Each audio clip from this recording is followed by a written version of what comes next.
There's a stretch. A lot of people say, well, I don't feel like the IT band. I want to feel it down by the knee where it's starting to hurt, which is fine. There's a great stretch for that. Okay, so it's a little bit more aggressive, so I typically tell people to start with it, try it. If it feels like it's starting to increase your pain, then stop, okay? So the next stretch, basically what you're gonna do is you're gonna pull your leg back, you're gonna reach back with your hand right at your ankle. Good, okay? So first thing I'll ask you is, do you feel a stretch in the front of the quad? She'll say, yeah, I feel a bit of a quad stretch, okay? So she'll hold that there. And again, we're trying to increase the stretching of the IT band at the end of the knee. So then she'll take her foot and she'll bring it right on top of the knee and she'll slowly bring that down, okay? As soon as you feel that hint of that stretch, hold it, okay? You'll feel a little bit on the outside, maybe with a kneecap, just hold it. A couple seconds go by, it starts to go away, then you can start to bring the knee further down, okay? Hold it for 30 seconds total. Yeah, so this is a good stretch, but just be cautious because it is a little bit aggressive. When you release, you may feel a little pop. That's fine, that happens. As you get more and more flexible, it'll stop. But again, it's more important when you get up, the next day, you know, does it feel better or does it feel worse? So kind of modify or monitor that, I should say. So hip flexor, the psoas. Psoas runs from your spine all the way into your hips. We'll talk about posture in a second. But a lot of people have that big anterior tilt where their butt sticks out like that. Okay? So that's the hip flexors. A lot of problems. It causes a lot of back problems, but you'll see this more so in cyclists. It's really important because if I'm like this, I'm going to throw off the mechanics of the IT band. I want to be more of a neutral pelvis. Okay? So anybody who says tuck your butt under or try to go back to pelvic neutral, that's what they're talking about. They're trying to get you to tuck your pelvis under so it's more of a level position. Okay? So when you're doing this stretch, we don't have a lot of hip extension, so we don't have to do that typical runner stretch where people go as far forward as they can. Okay? That's not necessary. All you have to do is just think about tucking your pelvis under, squeeze your glute, and just come forward a little bit. She'll go forward maybe an inch or so. She'll feel a little bit of a stretch into her hip or hip flexor, and she'll hold it. Then she'll bring her arms up towards the ceiling, increase the stretch a little bit, so you kind of feel like you're going straight up, and a little bit into back extension. Okay, so now she feels a little bit more. She'll hold that for a little bit, and then lastly, she'll start to subside a little bit, so she'll bend away from the leg that she's stretching. Okay, and that's going to increase it more. Now you might be so tight that you might not get past stage one. You might just sit there in that position, and that's it. You know, you can just move a little forward that way. Okay, that's really going to open up your hip flexors a lot. Okay, so that's really important for IT band syndrome, especially if you're standing with that pelvis so far tilted forward. Just to recap. IT band syndrome. Check your shoe wear, as is with all injuries. Flexibility is really important. So we want to do things like hamstring stretching, IT band stretching, adductors, the inner thigh, hip flexor stretching. Those are kind of the main important ones. And then you also want to do the roller, which I think if you're going to do anything, it's the roller. Okay, that's the most important thing. Okay, as well as work on your biomechanics, whether it's a shoe or something else. I mentioned that it can be because of the hip being too weak, right? So a couple of real simple exercises you can do.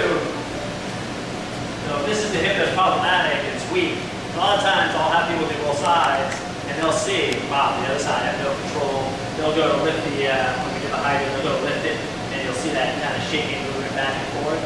Okay? If I want to bring the strength up her hip, two simple exercises: clam, which is simple clamshell, feet together, and all you're doing is moving one leg up and you're working those muscles up in the hip area. Okay?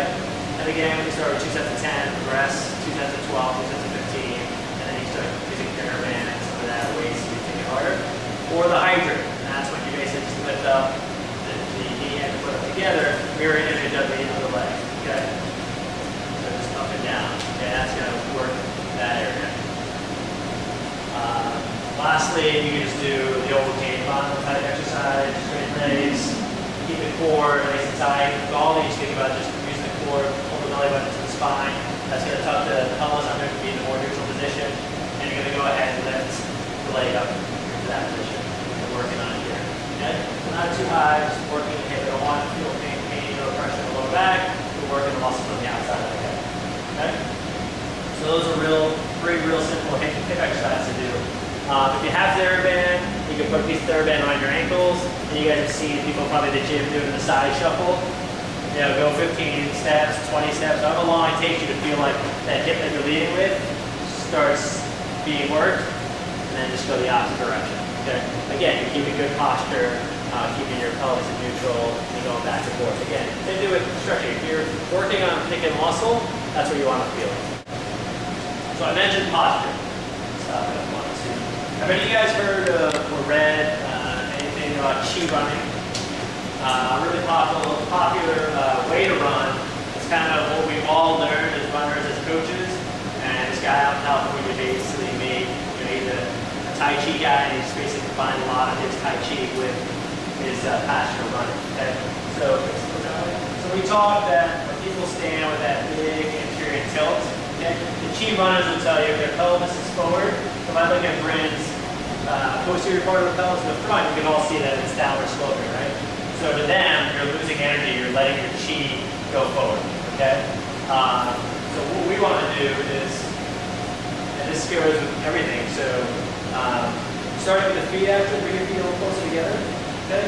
So when we run, if we're running in that direction, we want our feet to be pointing in that direction. We don't want our feet turned out and running kind of like duck foot or whatever you call it, okay?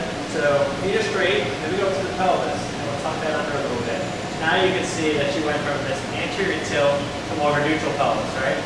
So she's nice and aligned, okay? And now that she's stretched her pelvis, you can still see, some of you guys right here can see that her shoulders are slightly behind her hips, okay? And that's how a lot of people run, okay? Again, if we're going that way, we want gravity to pull us that way. So if I'm doing this and running backwards, I'm just fighting it, So we want to do the technique and mechanics. And so she'll keep the lower part stable, and all I'll have her do is not bend forward, but just kind of move her chest a little bit forward. So as though she's being pulled along like that. Okay, so now her shoulders are more in line with her hips. Okay? You guys will hear people say, you should lean from your ankles, not from your hips. We don't want her bending forward, causing neck. That would put a lot of pressure or stress. If you are having a lot of low back pain, first thing you look at is posture when you run. It's probably happening at the end of your long runs. You're getting tired. What we do when we get tired is we get sloppy. We go forward. Look at your hip flexor flexibility, start stretching those out because that will release your pelvis from being in that anterior tilt. Okay? And then we also want to work on core planks, side planks.